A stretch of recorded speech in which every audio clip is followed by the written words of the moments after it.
اللہ کا شکر احسان ہے، ہمارے گھر میں اللہ نے آج اتنا دیا ہے کہ 2-4 بھی کھائے تو کم نہ پڑے۔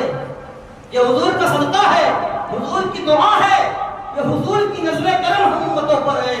کہ جو جھیلنا تھا وہ صحابہ نے جھیلا، جو مشقتیں اٹھانی تھی وہ صحابہ نے اٹھائی، جو تکلیف درد پریشانی اٹھانی تھی میرے مصطفیٰ نے اٹھایا، اور میرے مصطفیٰ نے ہر جگہ ہمیں یاد کیا ہے، ہمارے لیے آنسو بہایا ہے، مصطفیٰ نے رویا ہے، استغفار پڑھا ہے، اس کا نتیجہ یہ ملا، صلہ یہ ملا کہ آج ہمارے گھر میں اگر 2-4 بھوکے آ جائے تو الحمدللہ ہم کھلا سکتے ہیں، لیکن ہمارے دل میں یہ بات پیدا نہیں ہوتی ہے، ہمیں لگتا ہے کہ کم پڑ جائے گا۔ بہرحال حضرت ثعلبہ 5 ٹائم کے نمازی تھے، عاشق رسول تھے، صحابی رسول تھے، حضور کے پیچھے نماز ادا کرتے، لیکن غربت نے، غریبی نے اتنا جھنجھوڑ کر رکھ دیا کہ حضور کی بارگاہ میں آتے ہیں اور مصطفیٰ سے کرتے یا رسول اللہ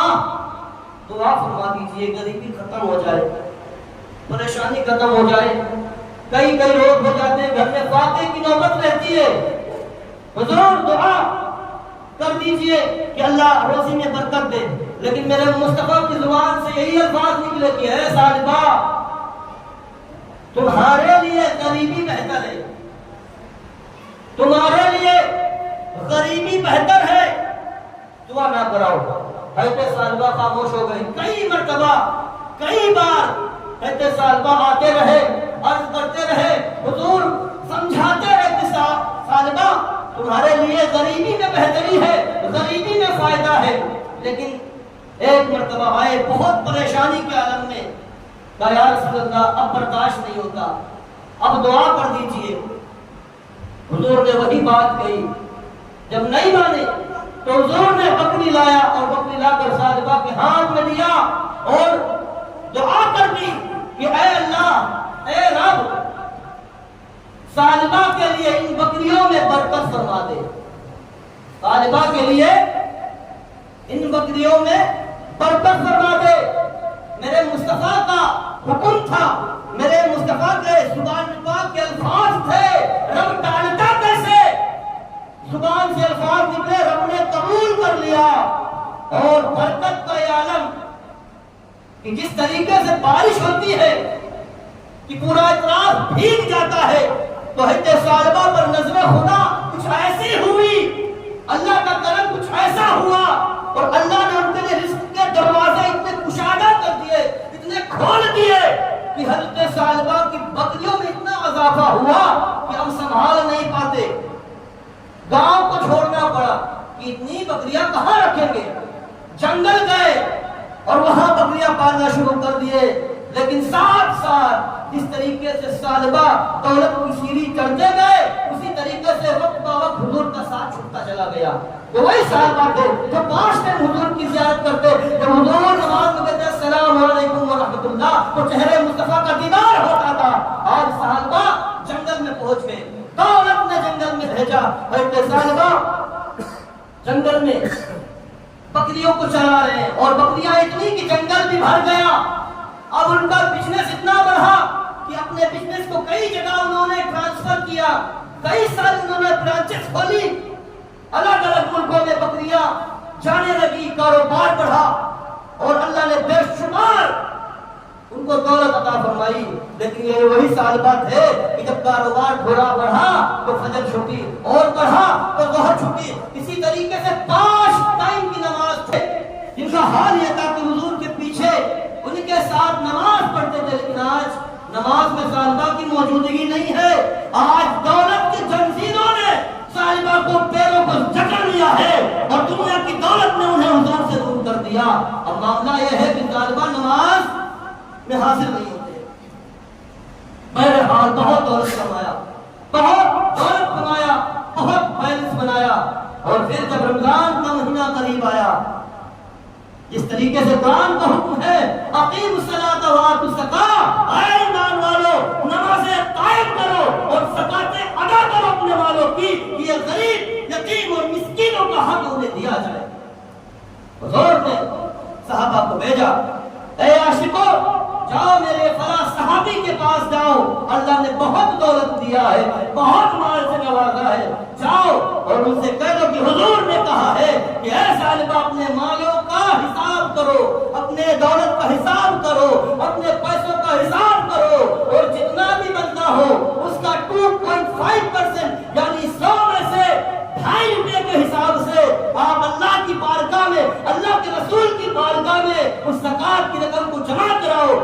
وہ صحیح مستحقین تک پہنچ جائے، دیا جا سکے انہیں۔ اب صحابی پہنچے حضور صلی اللہ علیہ وسلم کے کہنے پر، تو صاحبہ نے انکار کر دیا، حساب کتاب لگایا، نہ جانے کتنی بکری نکلی، لیکن انہوں نے انکار کر دیا، انکار کیا کہ ابھی نہیں دے پائیں گے۔ حضور نے پھر بھیجا، کئی مرتبہ صحابی گئے اور خالی ہاتھ چلے آئے۔ کس کے لیے؟ زکات کے لیے۔ یہ بہت بڑا مسئلہ ہے۔ حضور بھیجتے گئے، صحابی گئے، لیکن انہوں نے زکات دینے سے انکار کر دیا۔ آخری مرتبہ حضور نے کہا کہ اب سالبہ کے زکات کی ضرورت نہیں ہے۔ سالبہ میرا ایک ایسا عاشق ہے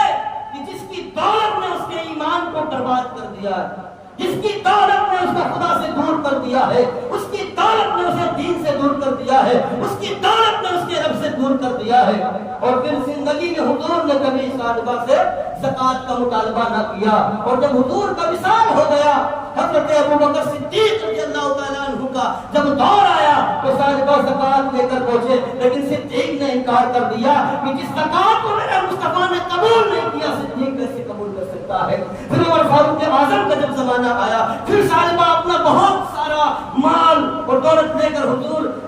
فاروق اعظم کے دربار میں پہنچے، تو حضرت فاروق اعظم نے بھی یہی کہہ کر انکار کر دیا کہ اے سالبہ، تمہاری دولت نے تمہاری آخرت کو تباہ کر دیا، تمہاری دولت نے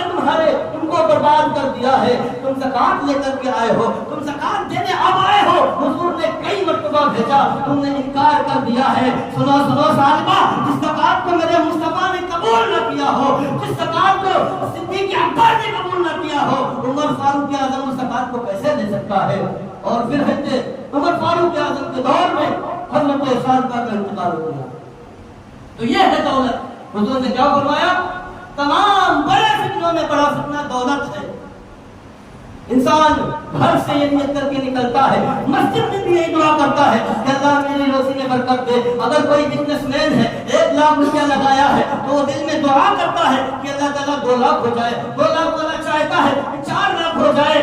بنانے کے بعد، دولت آنے کے بعد میں مکان بناؤں گا، میں بلڈنگیں بناؤں گا، میں زمینیں لوں گا، میں پراپرٹی لوں گا، میں یہ لوں گا، میں لوں گا۔ ہر طریقے کے اس کے دل میں جذبات ہوتے ہیں۔ حضور فرماتے ہیں کہ جب دولت کا معاملہ ہو، ترقی کا معاملہ ہو، دل میں یہ نیت کرو کہ اللہ اگر ہمیں دولت دے گا تو ہم خدا کے گھر بنائیں گے، اگر اللہ ہمیں دولت دے تو ہم مصطفیٰ کے گھر بنائیں، اگر اللہ ہمیں دولت دے تو ہم غریب یتیم بچیوں کا نکاح کرائیں گے، تو بے شک اللہ آپ کو دولت سے نوازے گا۔ یہ دولت آپ کی کامیاب و کامران ہے۔ لیکن آج معاملہ یہ ہے کہ حضور نے جس طریقے سے فرمایا کہ دولت بڑا فتنہ ہے، آج ہر انسان دولت کے پیچھے اس طریقے سے دوڑ رہا ہے کہ اس کی نمازیں بھی چھوٹ رہی ہیں، اس کے روزے بھی چھوٹ رہے ہیں، اس کی زکاتیں بھی جا رہی ہیں۔ تو پتہ چلا کہ حضور نے فرمایا تھا تمام بڑے فتنوں میں جو بڑا فتنہ ہے وہ زکات ہے، وہ مال ہے۔ جب بندہ مومن اپنے مالوں کی زکات نہیں نکالتا ہے، وہ بندہ مومن صحیح ٹائم پر اپنے مالوں کی زکات نہیں دیتا ہے، تو وہ مال ناپاک ہو جاتا ہے، چاہے اس کی شکل زیور کی ہو، چاہے بینک بیلنس کی ہو، چاہے پراپرٹی کی ہو۔ پیارے آقا صلی اللہ علیہ وسلم فرماتے ہیں کہ اے مومنو،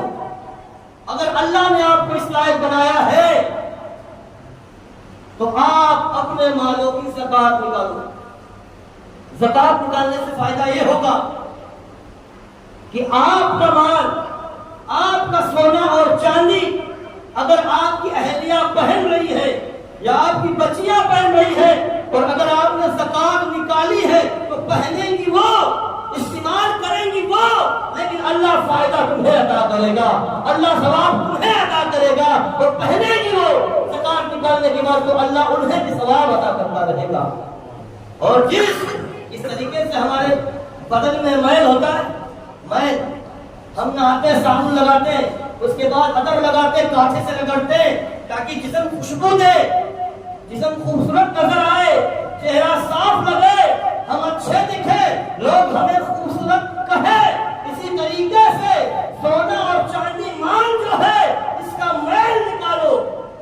اس کا میل نکالو۔ جب آپ زکات دے دو گے تو اس کی ناپاکی دور ہو جائے گی، یہ پاک و صاف ہو جائے گا اور جائز ہو جائے گا۔ جب تم استعمال کرو گے، تمہاری بچیاں استعمال کریں گے، تمہاری عورتیں استعمال کریں گی،